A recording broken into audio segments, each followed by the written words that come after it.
You know, and tell the story that it is tough out here, and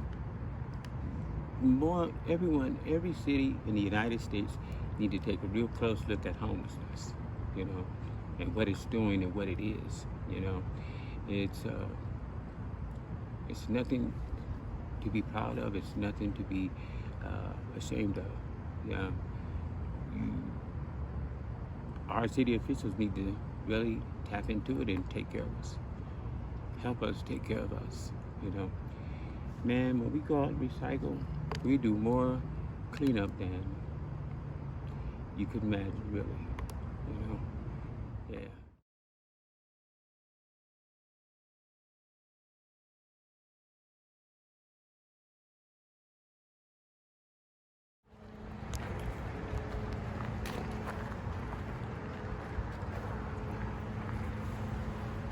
So what's your name?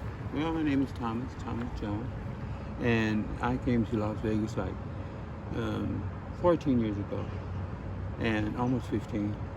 And I worked at first at Las Vegas, the Venetian, and then Wynn Las Vegas.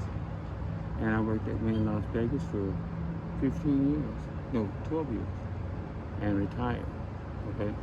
Right now, I feel like a sacrifice the Lord is doing with me, with homeless, and being homeless.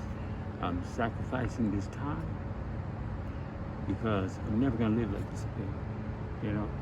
And I know a lot of people will live like this, you know, for a long time. So to experience it is like something of a sacrifice, you know? I pay my rent every day. Yeah, I worked for Wynn Las Vegas for 12 years and retired from there, you know? Right now I do get a monthly check, but this is like the end of everything, you know? When the virus hit, I knew, well, it's time to go in, do a documentary like you're doing, you know, or a book, because it's one of those things that is going to affect people from here on out. So do you have any kids? Yeah, I have all my grown kids.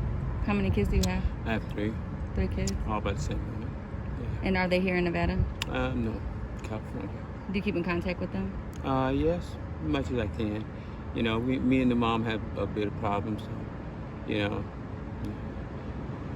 she cheated on me a long time ago, and I left, and I never came back. So how did you get in this predicament from the beginning? From the beginning, this predicament, I actually walked into it because after I retired from Wynn, you know, Lord, what are we going to do now? You know, what am I going to do? So I have a retirement, but for a year I didn't retire. I didn't sign up for my retirement, you know, and I didn't do that for a reason that the Lord placed me with a real nice family. I was working and living on the property, you know, and so once that came into effect, you know, for a whole year, for 11 months, I stayed with that family, you know, and they treat me real nice, you know. How old were you? How old was I? Mm-hmm. I'm 62. You were 62 then? Yeah. Right now I'm a young 65. Yeah. And I thank God for that. And well, I mean, people, the Hart family, they treated me real nice, you know. You might have heard of the Heartland Mansion on 6th and Park Sale. Anyway, I mean, for somebody to take you to a Mother's Day dinner and church, you know, I would just say, you know, we were very special, and they still are to me. So they helped me a lot, you know, get through these times. And even right now, you know, with the virus, this is it's very intense. It's very sentimental, but you know, it's a hard time. You know. So where do you sleep at night? At night, right now I have a tent under the freeway. If you go up the street and go around, you see a tent. And it's what us homeless people do. And well, there's no real shade here, so that is some constant shade. That morning, noon, and night. You don't have to go out if you don't have to. Some people are so sick. A man died up there last week. So, it's real bad. It's not as easy as it may seem that I'm saying, but it's. How do you support yourself? Should go down here to the church. The church feeds us every day, give us clothes, whatever we might need, water.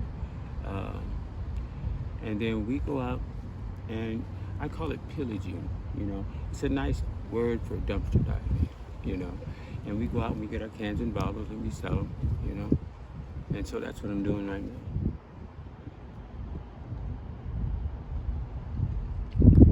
You get our cans and bottles, you go sell them, And how much do you normally make off of your cans and bottles? Oh, wow.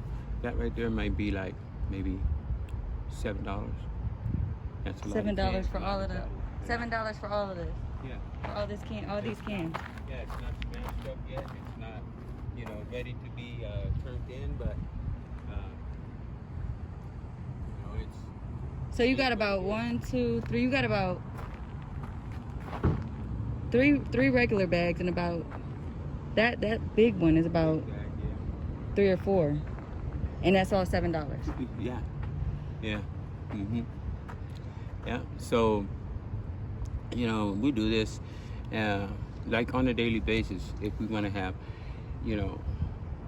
up to $10 to $20 for, toiletries and whatever else we need. Do you have any drug of choice?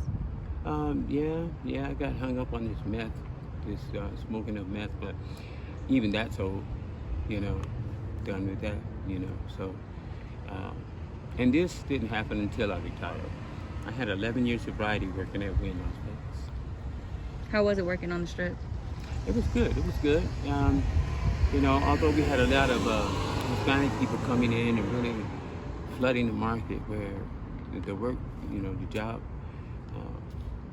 force, it was really tough on a lot of people with getting jobs, because they just, from top to bottom, administrative, management, the workers, What's the most tragic thing you've been through being on the streets and being homeless? Oh, wow. Well, last year I got really, really sick. And it was some kind of virus or it's like a stomach flu because, I lost my small and large intestines on the bowel movement. And got real weak. And there was no one there for me except the people on the street. And of course, my Lord, because he brought me through it. Look at me now. I'm up, I'm walking, I'm doing my thing again. It's like, and I didn't know how at that time how I was going to survive, And so, but I believe whatever it was, he flushed it out of me, made me stronger. Yeah. So what do you feel like is the hardest part of this lifestyle? The hardest part is not being able to go inside, take a shower, sleep in the bed, get up in the morning, thank God for the next day, and go back out. It's something that every American should have is a roof over his head and a bed to sleep in. Yeah, food to eat. It's the things we take advantage of, or we take what's the word I'm looking for? We take for granted those things. Most people, So are you able to eat every day? Yes. And is it because of the church, or Yes. is it okay? It's because of the church. Yes. And people like the church, like the mission, the Catholic charities, and I sort of hate to mention those because how does there's one mission for the whole state of Nevada. It's a lot of homeless here. And How we is got it- this how- one place to come and eat. How are the shelters? Well, they're good except for if they were like, if you had a big apartment building like Salvation Army has, you know. Now, if we had more of those, you know, I believe it'll all work out, you know, because people can go in, like I said, take a shower, rest in a bed, and come back out and do whatever, you know. Yeah. So how do you deal with the heat? Have you ever had a heat stroke out here? No, not yet. I was thinking about it coming up the street. You keep know. yourself hydrated? Stop right here and rest, yes. And I'm so glad you were here, and that's why I decided to go ahead and give you this. No problem. Yeah. It's tough. See what he's doing? It's a truck, you know, somebody's moving, and we're forever being corralled and moved from one place to another, you know. And if I move from this area, like say I set up a camp here on this corner, and police come and tell me to move, I can move across the street and they're not going to come the next day and tell me to move. See? And so we just move So around. they won't take you to jail? No. They just tell you to move? They don't bother you that much? They'll tell us, they'll give us a trespassing ticket, you know, something like that. You know? Yeah. Here comes another one, it's a girl coming up the street. Do you know her? Mm-hmm. She a friend? Yeah, she's a friend, and she's one of the only women I know that come out and do this. You know, there's a lot more women, but the ones that I know. You think she'll be willing to do an interview? I think yes, maybe a short one. Maybe. You know, maybe not as extensive as mine, and I think that's the end of mine right now. Hey Heidi.